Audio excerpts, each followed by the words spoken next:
Muy bien, ahora vamos con la segunda parte de este tema, de lo que son las razones trigonométricas. Y para ahora vamos a trabajar cómo hallar la longitud de los catetos.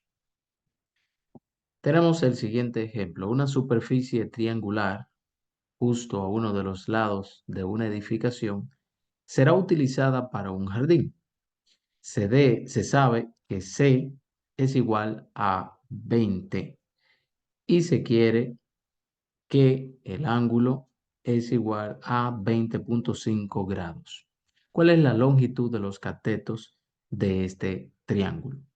Entonces, se nos está proporcionando, como lo podemos observar, la medida de la hipotenusa. A partir de allí, y también la medida del ángulo, y a partir de allí tenemos que hallar la medida de los catetos, cateto opuesto y cateto adyacente. Esta es la información que tenemos, los datos. Esto es lo primero que debemos mirar. Entonces, si nosotros recordamos en la tabla que hemos presentado en el primer video, aquí tenemos las principales razones trigonométricas. Seno, que es igual a cateto opuesto entre la hipotenusa. Relacionando de todos los lados, obtenemos el seno. Luego tenemos el coseno, que es cateto adyacente entre la hipotenusa. Y por último, la tangente, que es igual a cateto opuesto entre cateto adyacente. Se preguntará por qué no estamos utilizando las inversas de estas funciones o razones trigonométricas. Pues porque no es necesario. Bien, con estas tres, que son las principales, es suficiente. Entonces, nosotros podemos elegir y debemos elegir, por ejemplo, si queremos calcular lo que es el cateto opuesto, tomamos donde aparece el cateto opuesto y el lado que me están proporcionando, que es la hipotenusa. ¿Sí? ¿Usted se da cuenta? O dicho de otra manera, lo primero que usted tiene que mirar es el dato que le están proporcionando. Aquí se está proporcionando la hipotenusa, pues busco una de las razones trigonométricas donde aparece la hipotenusa. Aquí tenemos el seno, ahí aparece la hipotenusa. Aquí tenemos también la hipotenusa.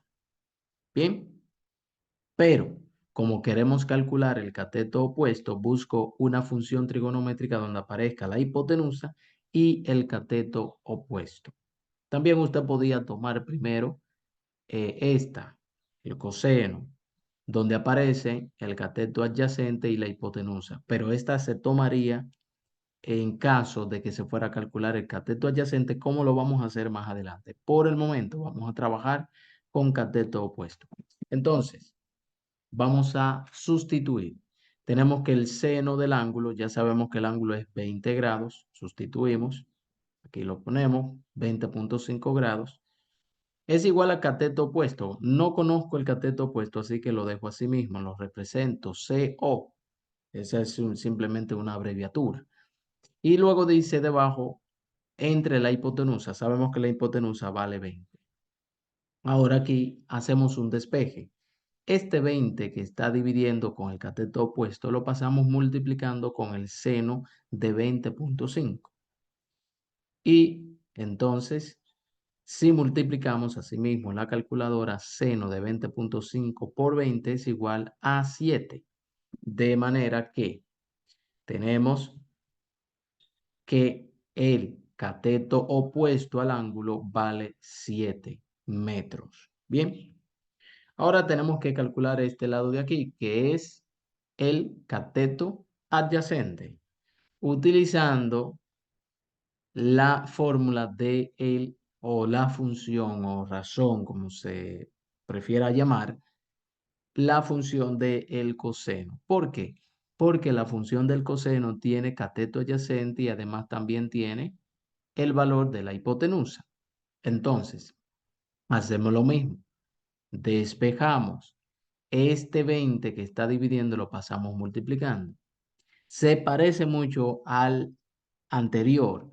La diferencia está en que aquí es el coseno y no el seno. Entonces, usted pone coseno de 20.5 por 20 en la calculadora y le va a generar el siguiente resultado, 18.7. Y este es el cateto adyacente que está abreviado con CA. Bien, entonces aquí tenemos ya este triángulo rectángulo resuelto.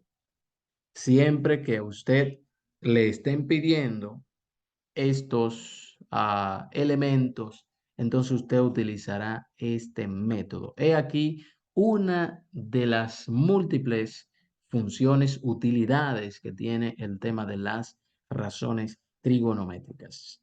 Así que ya sabes, te voy a poner un ejercicio donde tú tengas que calcular, como aquí, tenga que hallar los lados, o sea, cateto opuesto y cateto adyacente de un triángulo, donde se te va a proporcionar que el valor de la hipotenusa, que es el lado más largo, y el valor del ángulo. Y a partir de allí puedes hallar los demás catetos. No siendo más, hasta una próxima entrega y nos vemos.